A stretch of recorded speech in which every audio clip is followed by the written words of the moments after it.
First of all, it's a privilege to be invited to the C.V. Raman Institute to deliver a talk. So first, my introduction was made and it was said I went to the Himalayas, you're right sir, and studied with a great person who was from the Nath Sampradaya. And living with him for some years, I learned certain things which I would like to discuss with you.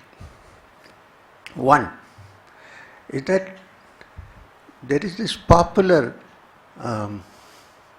belief that when you go into the study of the depths of religious philosophy and so on, you need to be overtly religious.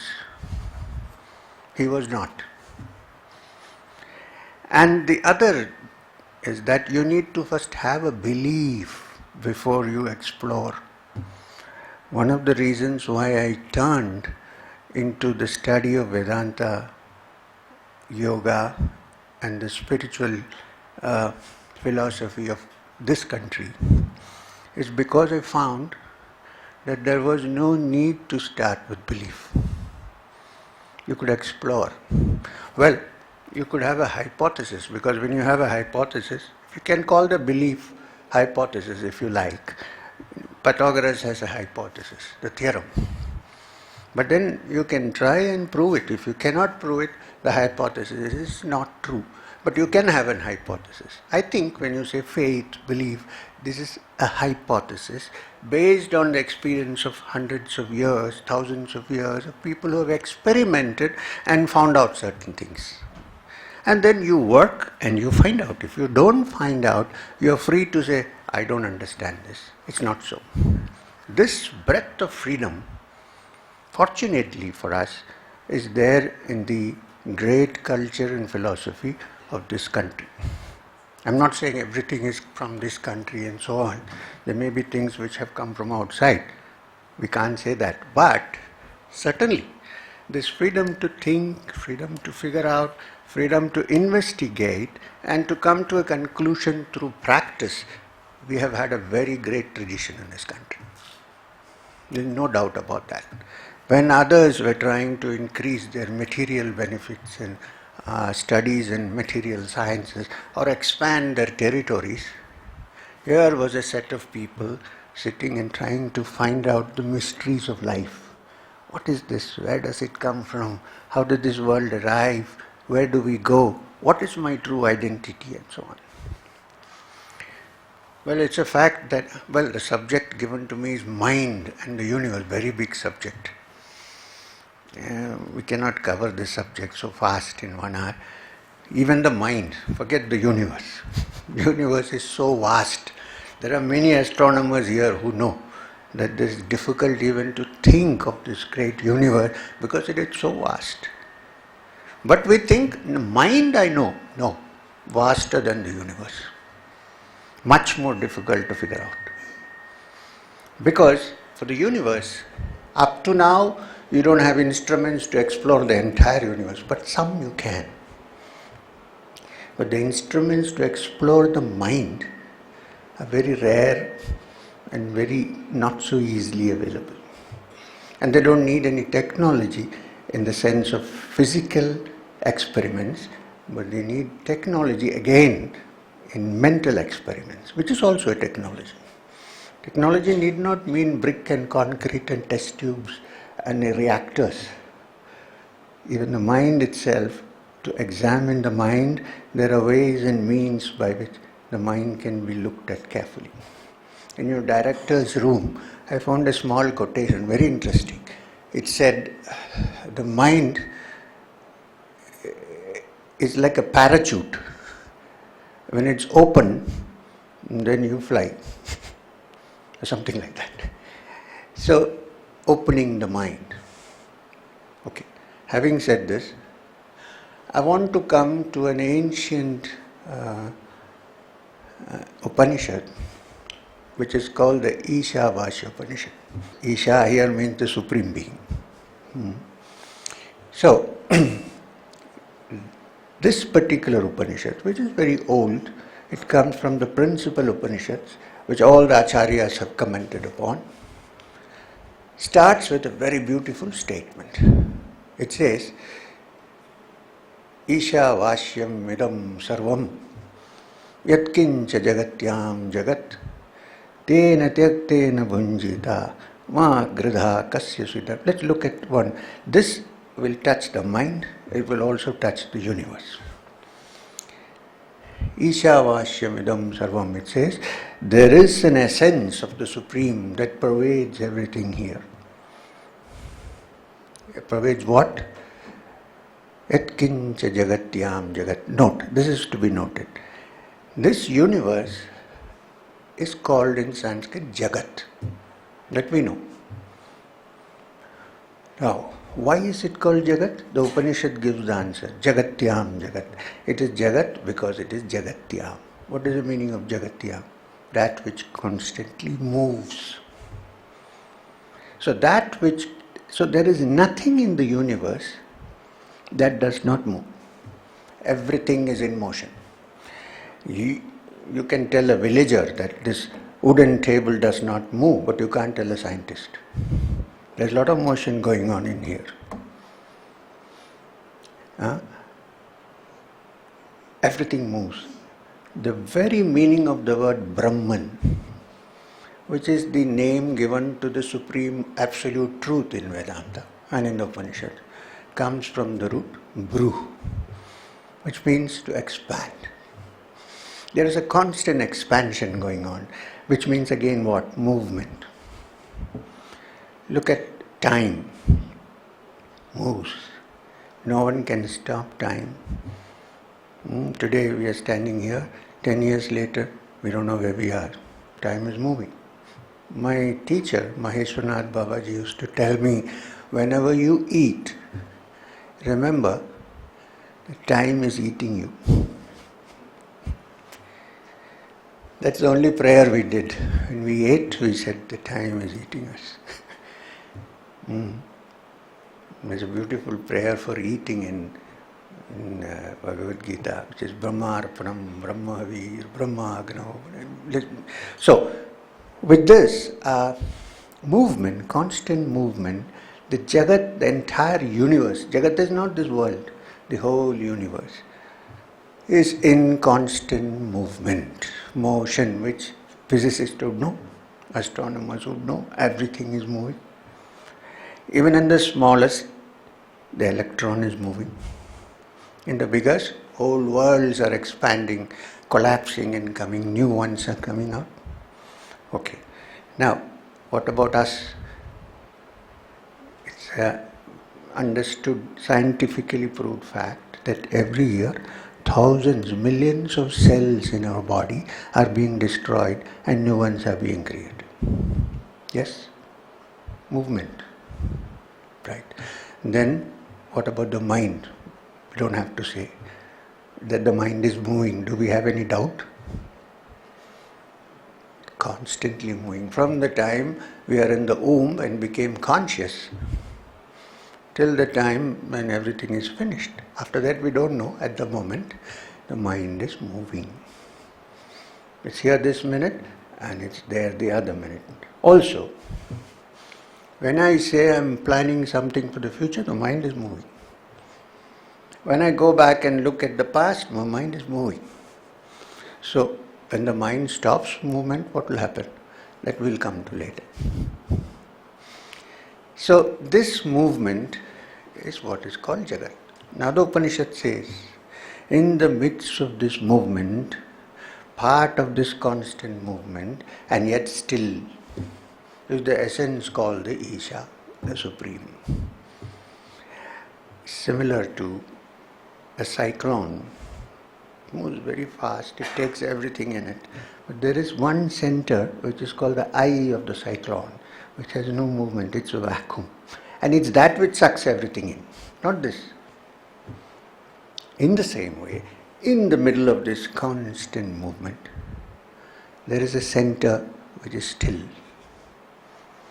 And that stillness is our true essence, and this is into which we try to go back in different ways. How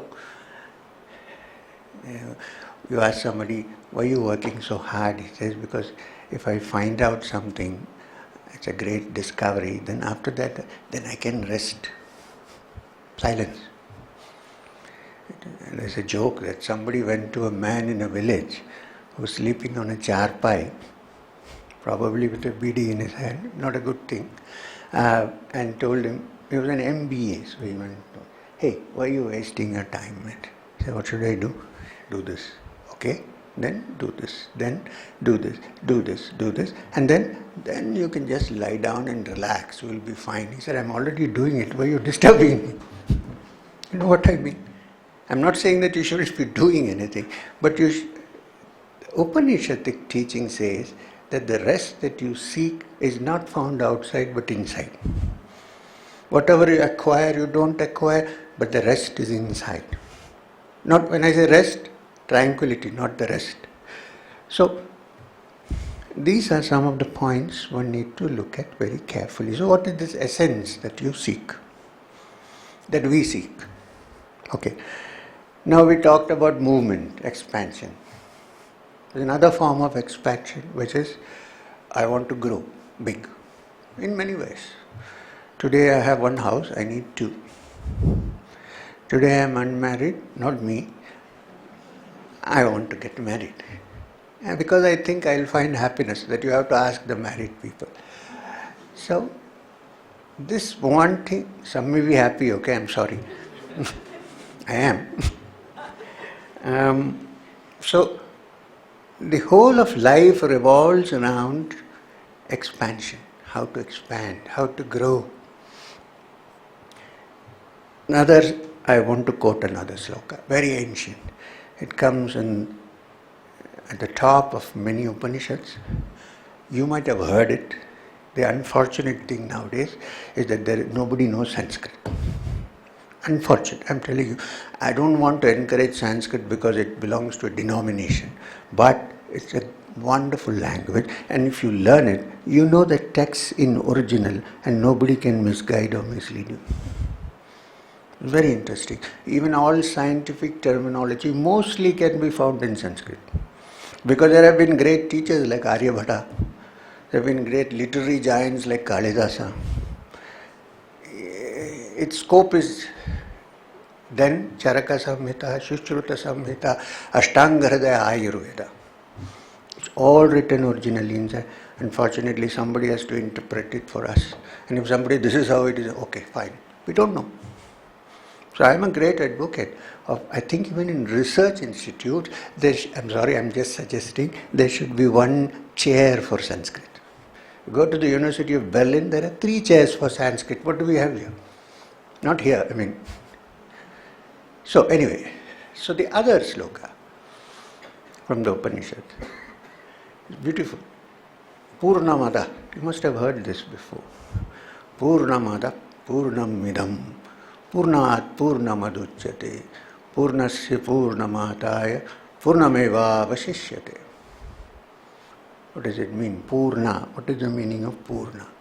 Completeness, fullness, fulfillment, self-sufficient. Basically, literally you can say fullness. Purna. So the Upanishad says, Purnamada, that is complete. What? According to the Upanishad, that means the source and origin of this whole universe comes from something that is complete. It's actually a coming down, stepping down from completeness to incomplete. Why we don't know, but nobody knows who started this. But so Purnamada, the origin is complete, from which this whole universe has come. So you say, if that is complete, I am incomplete, so what is it to me? I am not complete, I want to do this, I want to expand, I have this much money, I want more. It's all okay. Today I have a car, I need a Mercedes, fine. But I'm saying, look at us human beings, how we need to expand. Upanishad says This search for fullness and expansion and completeness is actually the mind which has a slight remembrance of its origin, which is complete and full, trying to go back there. And not knowing the way to travel, tries to find it in the outside world. So therefore the good news is the next sloka, Purnamidam, this is also complete. Purnamadav Purnamidam, this is also complete. How? Since the source is complete, in us also there is an essence of that completeness, and not being able to access it, we try to get it through gathering, expanding in the outside world. If we can just stop groping and sit quiet for a second, you have found the completeness inside. All movement, all discoveries, everything is the mind trying to reach that fulfillment. Which is why when people say, I am going to become a sannyasi, they have seen the hollowness of this expansion. They want to say, let me now sit quiet. Enough. I am not a sannyasi, I am just saying. So, this is complete. That is complete. But you say, I am not complete. I am incomplete. Yes. When you remove your limitations. When you with your mind begin to understand that there are some covers, there are some envelopes which are, keeping us in bondage, which are veiling the truth which is complete. Understanding this is the study of Vedanta. To understand that I am limited, although my source and essence is unlimited, and therefore to get free of these limitations, one by one, step by step. Now that process is called yoga. Yoga is not standing on your head only. That's also yoga, of course. It's practice of yoga and so on. But the meaning of yoga, Patanjali, I know I'm trying to cover everything together in one. The Vedanta is one thing, Sankhya is one thing, Patanjali. The Yoga Sutras of Patanjali, which are today accepted as the standard text on yoga. Most of it, of course, has some touch of Sankhya, because derived from that. However, Patanjali appreciates the Ishvara concept and adds it, which Sankhya doesn't have, where only Purusha and Prakriti. So, yoga, when defining yoga, why I am coming to this is because, what is this yoga? When defining yoga, Patanjali says, yogas chitta vritti nirodha. It means yoga is freeing the mind. Today's subject is also the mind. Freeing the mind from its distractions, its impurities, its restlessness, its constant trying to grasp and grope, to remove the mind of all these agitations, vrittis, from the chitta, which is the mind stuff, is the definition of yoga. Why?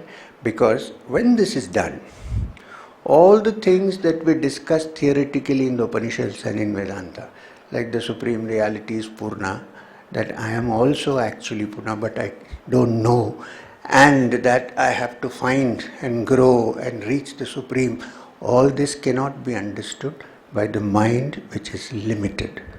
It has to be trained. It's only a trained mind that can find it. Otherwise it stays in the realm of theory. I can go about saying Aham Brahmasmi, I am Brahman, but I eat, I go to the toilet, I sleep, and I die, so I can't be the Brahman. Madhvacharya put it nicely. Man, you eat, you drink. He also said other things, and you die. So how are you a Brahman? So somebody said, but it is said in the Upanishad. He said, Upanishads it is so, but not here. So the mind that is conditioned cannot understand this. To understand this, the mind has to be deconditioned. agitations have to move and stop. This is why, there is this wonderful book called the Bhagavad Gita. At the end of each chapter, it describes what it is. And it says, this is the Gita. It is Upanishatsu. What is Upanishad? Brahma Vidyaya, understanding the Supreme Brahman. Doesn't stop there, Yoga Shastri. It means the science by which this can be done. So we have in this country ancient technology in this way, which is the practices by which the mind can be opened and made to realize the inner essence, which is completeness and which is not different from the universe. So, when you say universe, it's such an infinite concept which our limited mind cannot even grasp. We are saying that when the limited mind is freed of its limitations, perhaps it grasps at least a cursory understanding the infiniteness of this universe. And it comes to realize that that infinite is also in essence me and not different from me. For that, one has to first decondition the mind and make it understand that what you seek in the outside world will not take you to that. We need to go back. You can do everything, you can do your work, fine, but keep some time to look within. And then you discover, in fact, there are exact sciences by which the brain, because we don't know where the mind is at the moment. When you say mind, where is the mind? Here? Here. At the moment we know only this mind, which the yogis call the Sahasrara Chakra, the 1,000-petaled lotus. This is the only brain we know, only mind we know of. So many times in the Yoga Sutras, the mind and brain are interchangeable words. Because in English it is mind. Descartes put it very beautifully when he said, I think, therefore I am. This is what we mean by mind. I think, there is thought, therefore there is mind. That's a very small definition of mind. Mind includes emotions, thoughts, plans. Of course, thought is essential. Without thought you can't. But when thought becomes absolutely still and silent, you discover the treasure and discover that there is no division between you and the universe. It is the same. This is the teaching of Vedanta. Now, many people feel that Shankara laid too much stress on that the world is Maya and the Brahman only is the reality. Brahma Satyam, Jagat Mithya. I want to explain a little bit, clear this for you. Shankara did not mean that the world is an illusion, that it does not exist. No. What he meant was, the world is not what we think it is, and therefore not real. Okay. What are the instruments of perception that the human being has by which the world is understood? What are the instruments of perception? Tell me.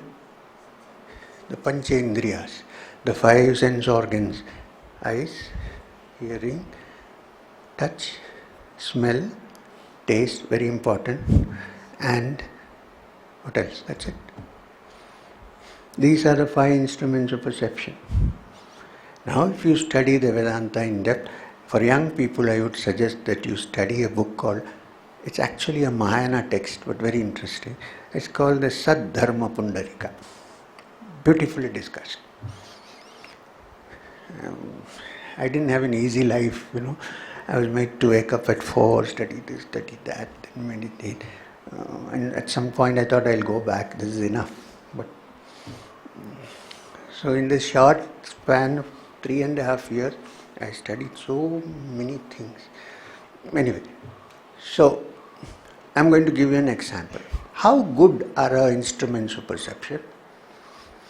Based on which we form what we call our logical blueprint, or rational blueprint. Logic is essential. Rational blueprint. What are the instruments? These five. Take one of them, the eye. We have this popular saying, seeing is believing. It's not. Seeing may not be right sometimes. Seeing may not be believing. Why? Every morning we see the sun rise. Every evening we see the sun set. Ask a high school boy. He'll tell you, Dad, the sun neither rises nor sets. Why? Because the world is moving. But what do we see with our instruments of perception? It is rising and it is setting. Can we believe? How accurate, how vast, what is the reach of our sense organs? Very limited, sometimes even wrong, like the sun example. Hearing. When you ring a bell and the sound is over, we think it's over. It's not over, it's endless. I can't hear it because the frequency of my ear is only up to a certain point. It's the same with everything. And these are the instruments with which we look at the objects in the world and say this is what it is. Going back to the eye. There is this microphone here. It's shaped and it's like a button here, and this is the shape I see and this is the shape you see, and you call it a microphone, right? Yes or no? Yes. I'm saying we see the shape and say this is the microphone because we are born with a certain optical instrument which is the eye, and it has a certain kind of convex lens through which the image comes and we see it like this. And then since everybody has the same kind of lens almost, we decide that this is the microphone. This is the shape of the microphone. Believe me, there are many creatures even on this earth who have other kind of eyes. Simple example, the housefly, the common housefly, has a compound eye made up of many eyes, tiny, tiny eyes. How will it see the microphone? May see it like branching out? We don't know. The elephant, how does it see us? We think it must be looking at us that we are small and he is big. Maybe his eye instrument is such that he sees us like Rakshasas, who knows? And gets worried.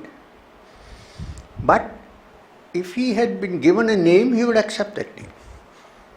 Now I call this microphone. Another creature which sees it in a different way, if he is taught that this is the microphone, he will also call it a microphone. But what he sees as a microphone is entirely different from what I see as a microphone. So which is the actual shape of the microphone? Can we depend only on what we see? What about others who see in a different way? So what is the definition of the actual shape of a microphone? We cannot say. Does it mean the microphone doesn't exist? No, it exists. Nobody knows how it exists. All that you can know of this world is the experiences and sensations provided to us by our sense organs. Beyond that, we don't know anything about anything that exists in this world. But we like to think we know. Really, we don't know. So therefore, when Shankara said this world is not real, what he meant was, it exists, of course, not that it does not exist, but nobody knows exactly how it is. Existence is, but the form, nama and rupa in which it exists, nobody is for sure. It can differ. So now we are faced with this understanding that this universe, which again is made up of many forms, may not be what we think it is. Alexander Pope, the great poet, said beautifully, he said, the difference is as great between the optic seeing as the object seen. So which is the correct? We don't know. Why I am saying this is because we like to live a life of certainty. As we go deeper and deeper, we come that there is nothing very certain and clear-cut and concrete in this world. I think quantum physics is also moving towards this. At one time we were on Newtonian physics. Every action has even today for working purposes it is important. But as people went and looked deeper into the quantum particles, I don't even know if they are particles, into the quantum whatever, then they began to discover, I'm sure you are scientists, you would know that nobody can see even an atom, much less subatomic particles. You can't see it even with the most powerful electron microscope. You know it exists only because of the reactions in a field. It's like that. And these are the primary bricks of this universe. About that, from certainty, we have now come to uncertainty. We don't know. The uncertainty principle of quantum physics, correct me if I'm wrong, is that nobody knows if something is a particle, a quantum whatever, is a particle or a wave. Nobody knows. When you think it is a wave, when you are watching it, it begins to behave like a particle. When you watch the particle, it behaves like a wave. So which is it?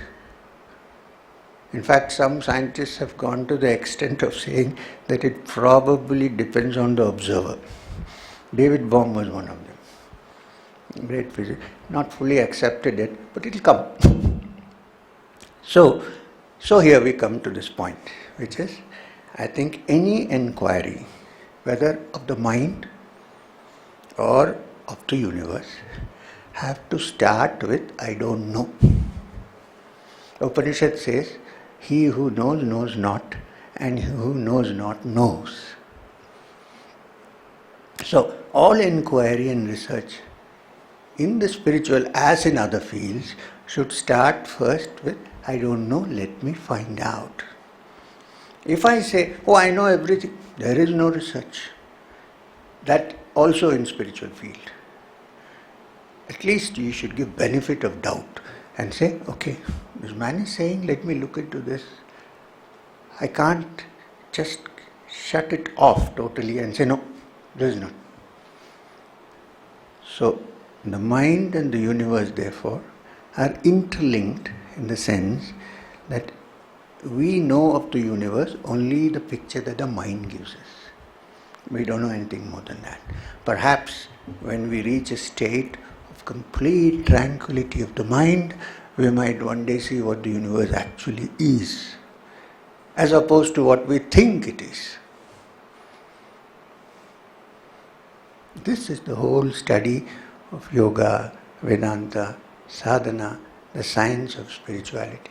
Not getting visions and which yogi can have as many visions as a LSD addict? No. They also have visions and much more than us. That's not a criteria. Well, it happens sometimes that when the mind goes into deeper layers, it sees something not so important. Patanjali says, leave it, move forward. Don't get stuck.